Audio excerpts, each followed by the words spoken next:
Hello and welcome to Ptv's Week in Review, where we'll bring you a compilation of our major stories of the week. I am Poloum David.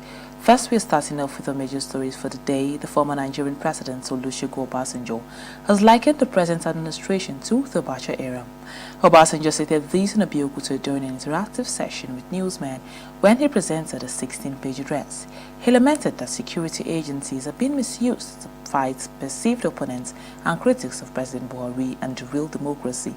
Equally being misused, according to the former Nigerian leader at the EFCC Code of Conduct Tribunal, to fight those who do not president's bidding to manipulating election results.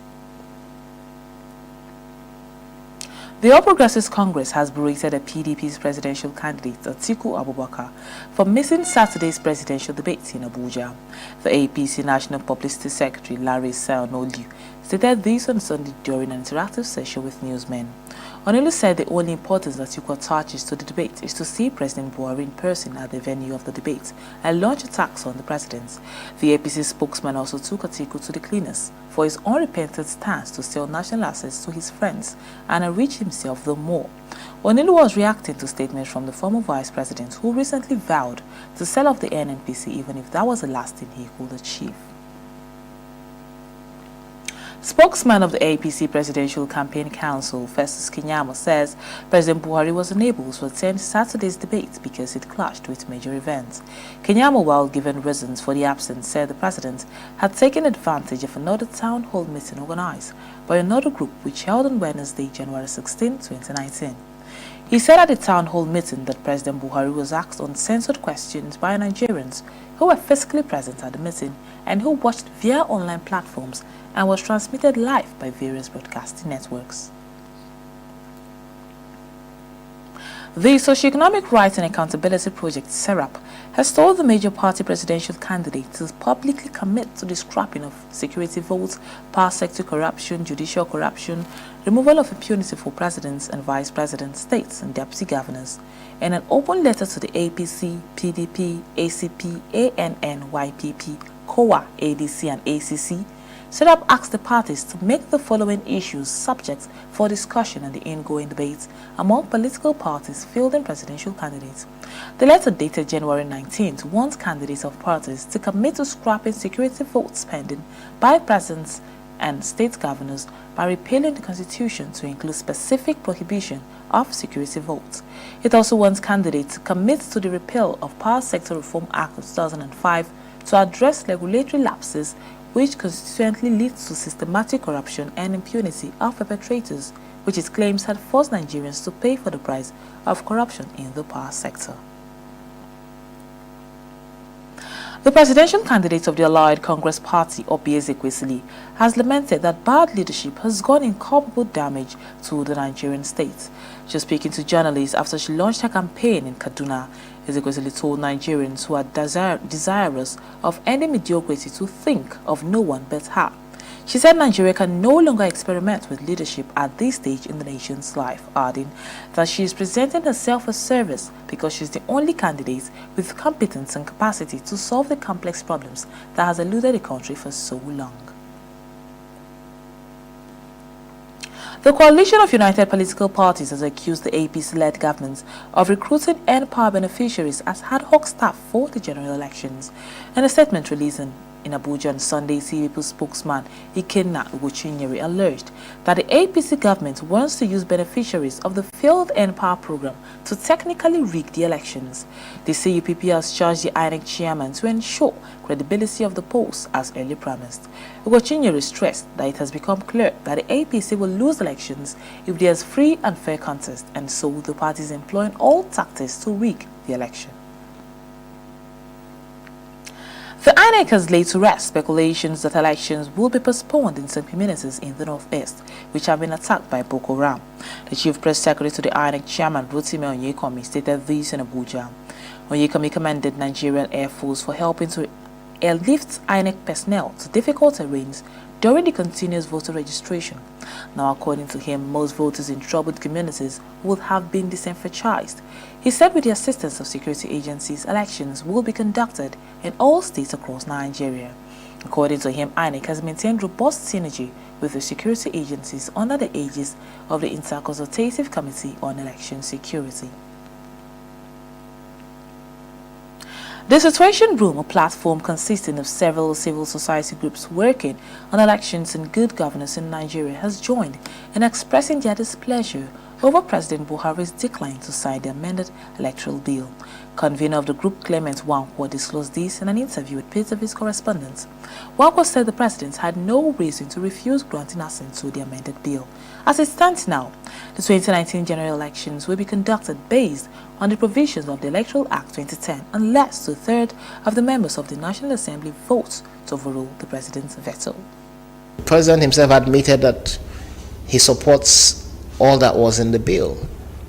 All he was saying is that it's too close. If you support it and it's not controversial and doesn't go to the roots of the elections, then why are you not signing it? That he didn't assent to it. I didn't see any basis for not assenting to it, and I thought he did himself a huge disservice. That would have been an opportunity to say that I, President of Nigeria, support electoral reform, and he didn't do that. He missed a huge opportunity. I think that there were improvements, there were reforms contained in that amendment, which has been lost for the 2019 elections. My hope is that when it's no longer a contentious issue after the elections in February and March 2nd, that the National Assembly will revisit the amendment and get the president to sign it into law. Even if it's not been used for the 2019 elections, it would represent an improvement on the electoral process if it's signed into law. Away from that now, Governor Samuel Ortom says President Buhari cannot resolve the headers farmers crisis because he's an interested party. Ortom stated this in Igwe West while interacting with the second-class chief Daniel Obatse. He accused the president of taking sides with the herdsmen after he was given the mandate in 2015 to resolve lingering security challenges in the country. Ortom also alleged that the president will continue to persecute Miyetti Allah agenda if re-elected. So education matters now. The Academic Staff Union of Universities, ASU, said it is not optimistic about prospects of an earlier resolution of the industrial dispute with the federal government. National President of ASU, Biodun Ogunyemi, stated this at the weekend. He said no new development has been achieved as regards reaching a resolution. Ogunyemi said that what will determine the union's next step will depend on what the federal government's team does next. He insisted that ASU members will no longer want promises, but are expecting the federal government to take action and implement the disbursement of funds. He urged federal government to act in a manner that will convince ASU that the agreement earlier reached has not been set aside. The union is billed to meet with the federal government team on Monday. The African Center for Leadership, Strategy and Development has urged federal government to speed up the cleanup of Ogoni land by implementing the recommendations of the United Nations Environment Programme report. The acting executive director of the center, Mondi Osase, stated this in Abuja at a media briefing on the operationalization of emergency measures and cleanup of the Niger Delta. The reports. It's the launch of an operational framework for the cleanup of Ogoni land, and this time Center LSD is stressing on the need to review some of the provisions of the Gazette to give the hydrocarbon pollution remediation project, which is overseeing the exercise, some independence to enable it to prosecute its programs without interference. Particularly why we are talking about the independence of HYPREV is to ensure that HYPREV is giving some free hand. Because I read through all of those gazettes and reports, and I saw that, yes, HYPREV is supposed to oversee the program, but HYPREV is reporting to a lot of organs, such that if any of them says no, HYPREV's ability to really prosecute its programs with respect to the cleanup will not go the way it is supposed to go. He observed that government had, during the flag off of the exercise, raised expectations of the communities that a year after pronouncing a cleanup exercise, all emergency measures must have been dealt with, but lamented that 3 years after, nothing has been done. The action of government does not show the emergency that UNEP recommended. And I think that this is something that government need to look at so that to hasten the process of the cleanup. And then in terms of the community, you know, if somebody is used to something, particularly for those that are used to this artisanal mining and all the like, and you are asking them to leave it, then what it means is that you must be able to provide some alternatives which they can fall back to and allow the cleanup to really hold on. But the community expectations are so high. There are compensation issues that are being brought up by community. So government must have a way of dealing with them. He noted that the 8 emergency measures government ought to put in place before the cleanup includes putting signboards in communities where their water is contaminated and ensuring regular water supply.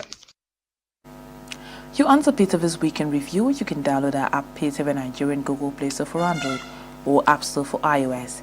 Keep up with us live on our website www.ptvng.com/live. We'll go on a short break now. More stories when we return. Do stay.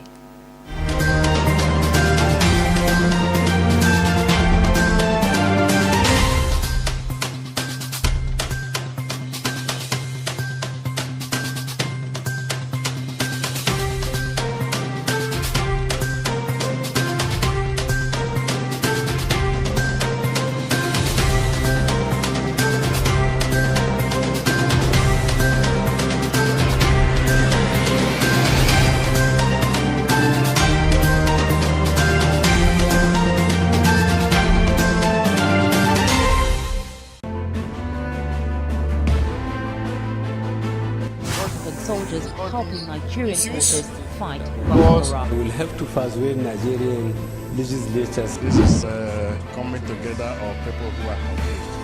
Executive order should comply with the law. I personally dissociate myself completely. Personally. From this interview, because you have said there had hardly been any administration.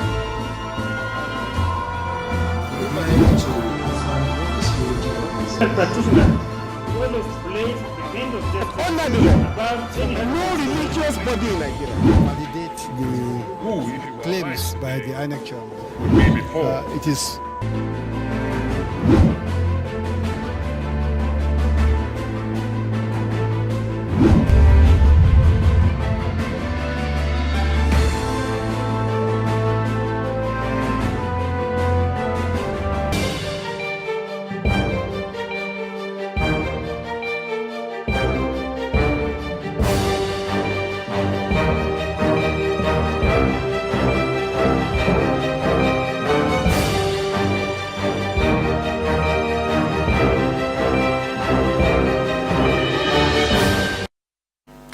Welcome back, and now heading straight into the foreign scene, starting from Lebanon.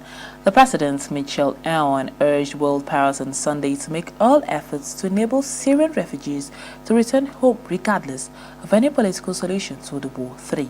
Aoun told an Arab Economic Summit in Beirut that Lebanon had proposed solutions for safe returns for the missing to agree on. Since conflict broke out in Syria in 2011, more than 1 million people have fled across the border to Lebanon, where aid agencies say most refugees live in extreme poverty.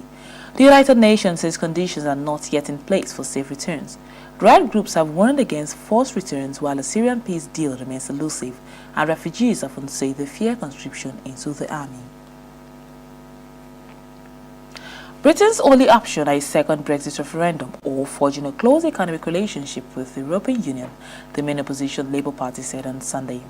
Labour's Brexit spokesman Keir Starmer told Newsman he was open to extending Article 50 if that meant Britain avoided leaving the EU without a deal.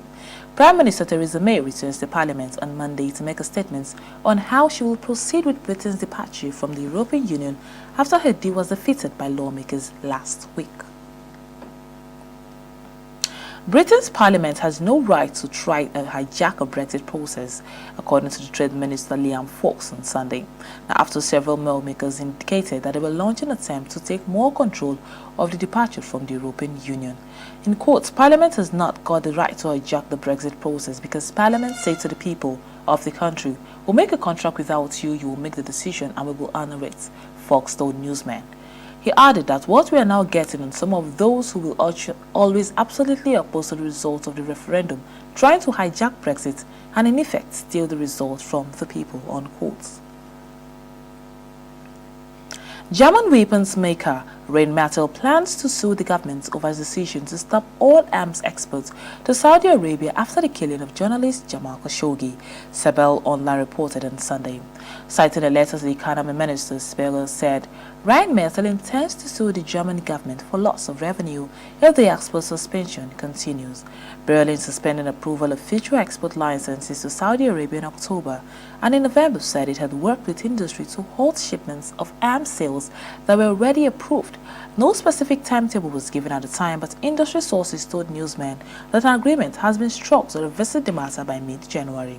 Last week, the economy ministry said the government still had no intention of approving arms exports to Saudi Arabia. Several thousand people marched through major Australian cities on Sunday calling for safety of women after an Israeli exchange student was murdered in Melbourne. The march is part of women's march rallies held around the world in support of women's rights, gathered about 3,000 people in Sydney who in chants demanded safe streets for women in Australian cities. Ahia Maswa, who is 21, was killed when walking home after a night out with friends in Melbourne, Australia's second largest city, earlier this week. A 20-year-old man was charged with her murder. Maswa's death recharged outrage over violence against women after a 22-year-old Eudice Dixon was killed in Melbourne while walking home after performing at a comedy show in June. Afghanistan President Ashraf Ghani on Sunday entered the 2019 presidential race after forging an alliance with a staunch critic to challenge his former governing partners at a time when the Taliban had shot him out of talks to end more than 70 years of war. Ghani, who is 69, is seeking a second term amid the war in the hardline Islamic militants and ongoing peace talks between the United States and the Taliban, in which his government complains it has been sidelined. On Sunday, Ghani registered a presidential candidate for the July election, facing competition from one-time officials who have formed new alliances. Independent analysts said Afghanistan's political landscape had been thrown into turmoil by the nominations and shifting loyalties. You're still on to Ptv's Weekly Review. It's time for another short break. More stories when we return. Do stay.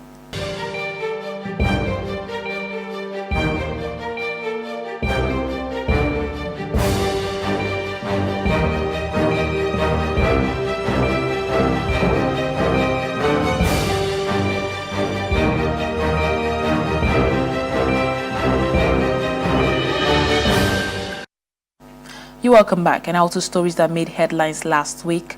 A federal high court sitting in Abuja on Monday halted the arraignment and trial of Walter Onnoghen, the Chief Justice of Nigeria, before the Code of Conduct Tribunal for alleged fraudulent asset declaration. The Code of Conduct Bureau has filed a 6-count charge bordering on fraudulent declaration of assets against the CGN at the CCT, after receiving a petition from Dennis Aganya, the Executive Secretary of the Anti-Corruption Research Database Initiative. However, on Monday, Justice N. E. Emeha ordered the parties to maintain status quo until January 17, ruling that the defendant should be served with all the parties filed and they should appear in court at the next hearing. The judge ruled on 2 suits, one filed by incorporated trustees of the Center for Justice and Peace Initiative and other by incorporated trustees of the International Association of Students, Economists and Management. Onnoghen's arraignment at the CCT commenced early on Monday in his absence, with Danladi Umar, the chairman of the tribunal, granting the wish of the defense counsel led by Wole Oladipekun for the defendant to be served personally. He adjourned the matter until Tuesday, January 22nd. Similarly, the arraignment of Justice Walter Onnoghen, the Chief Justice of Nigeria, before the Code of Conduct Tribunal over alleged infractions of the CGN's asset declaration on Monday stalled judicial activities at the FCT High Court, Apo. Most courtrooms did not proceed with cases as early scheduled, except the Governorship Election Petition Tribunal for Osun State. Justice Onnoghen is being arraigned by the Code of Conduct Bureau following a petition on January 7th alleging non-declaration and false declaration of his assets between 2005 and 2016. The petition lodged an anti-corruption and research-based data initiative drew the CCB attention to what it called serious concerns bordering on flagrant violations of the law and constitution of Nigeria by the CJN. And that's all on the news. Many thanks for watching. I am Poloum David. Have a good night.